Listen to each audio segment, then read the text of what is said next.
Kebijakan Kepala Desa Jeruk Soksok, Kecamatan Binakal dalam penyaluran bantuan pangan non-tunai BPNT meresahkan warganya. Pasalnya dari keterangan sejumlah warga di desa tersebut, Kepala Desa Jeruk Soksok Hodri diduga menggunakan wewenangnya dengan menarik kartu BPNT dari keluarga penerima manfaat.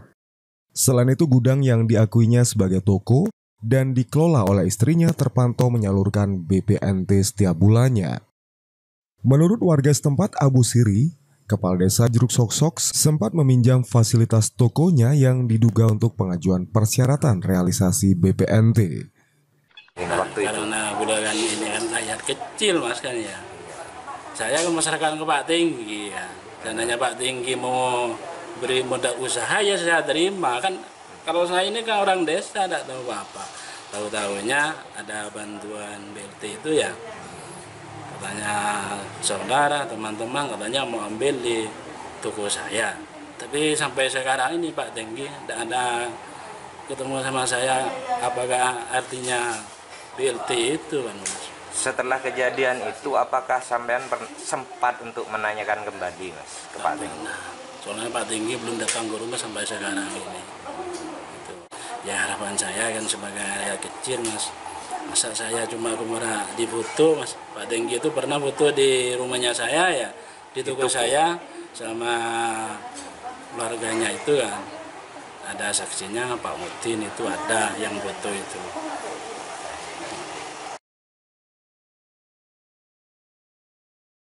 Sementara itu saat dikonfirmasi, Kepala Desa Jeruk Soksok Hodri menyanggah semua tudingan warganya yang dianggap sengaja menyudutkannya. Bukan gudang sebenarnya itu, memang toko. Bahkan ada sertifikat dari Bank BNI. Sertifikatnya ada, pelangnya juga ada. Cuma karena keterbatasan modal sementara ini mau buat pinjaman, memang ditawari pinjaman untuk melengkapi isi-isi toko tersebut. Tapi memang tidak lengkap. Cuma sementara ini mungkin dalam 2 hari ini akan ditambahi dan juga sudah mesen etalase akan diperbesar memang toko tersebut. Tapi bukan catatan toko itu atas nama kepala desa, memang itu usaha pribadi istri saya itu. Tapi cuma menurut orang awam itu kan kepala desa kan yang punya toko kan. Sebenarnya kan bukan ke sana. Kepala desa ya desa kerjanya kan gitu kan. Sebenarnya toko saya itu toko istri saya sebenarnya itu pertama kali di desa Jeruk Soksok. Tidak ada agen-agen lain sebenarnya. Dan prosesnya bukan bin salabin langsung jadi agen. Itu berdasarkan kan pengusulan untuk menjadi agen. Yang mengusulkan lewat TKSK ke Bank BNI. Nah, tapi sebelum saya jadi agen, istri saya itu jadi agen, sudah saya kabari ke warga bahkan ke teman-teman sekecamatan Binakal, ini ada peluang, tapi butuh modal besar, paling sedikit 50 juta, 40 juta. Itu ya tergantung KPM di desa masing-masing. Tadi disebutkan ada persyaratan. Misalkan ada salah satu toko atau beberapa toko di desa ini yang mereka bisa memenuhi persyaratan tersebut. Apakah sebagai kepala desa, Pak Kades dapat membantu untuk mereka bisa menyalurkan bantuan BPNT tersebut?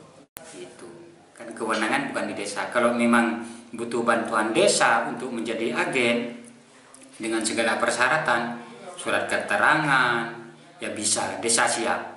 Bahkan di desa Jeruk Soksok ini, walaupun istri saya lebih dulu sudah diterima oleh Bank BNI dan Dinas Sosial sebagai agen, ada yang mengusulkan sudah saya bantu untuk surat pengusulannya. Kartu penerima manfaat dari BPNT itu katanya ditahan oleh perangkat desa, itu bagaimana Pak Kades? Oh, itu tidak benar.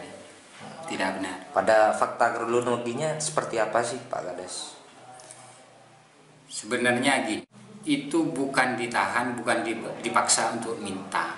Tapi sebagian warga itu kan memang ada yang lansia, ada yang kesehatannya kurang, ada yang tidak punya kendaraan, sehingga warga itu minta tolong ke perangkat desa. Tapi di sana kan perangkat itu yang mewakili itu tidak memungut biaya, cuma sekedar membantu untuk mengambilkan di toko saya itu.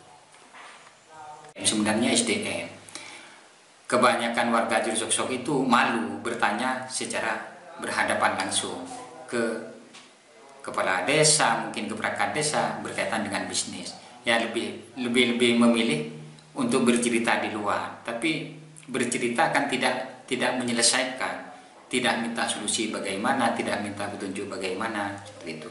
Tapi kebanyakan warga itu kalau di desa Jerusoksok memang terkendala dengan modal sebenarnya itu. Adakah solusi untuk mengatasi hal tersebut dari pihak desa? Ya untuk sementara kalau berkaitan dengan modal saya rasa sulit kalau desa itu kan untuk. Tapi kalau memang warga itu memang benar-benar punya keinginan ingin punya usaha, sebenarnya banyak keuangan itu yang masuk ke desa, seperti bank mekar juga ada, terus uang PMBM itu ada. Yang penting jangan merusak namanya diri sendiri kan gitu. Artinya merusak namanya diri sendiri itu gini.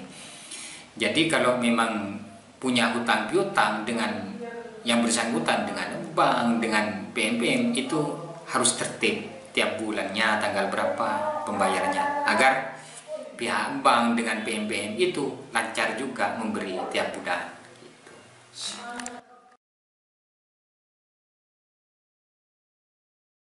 Dari Bondowoso, Latifahul Jahara, Petisi TV melaporkan.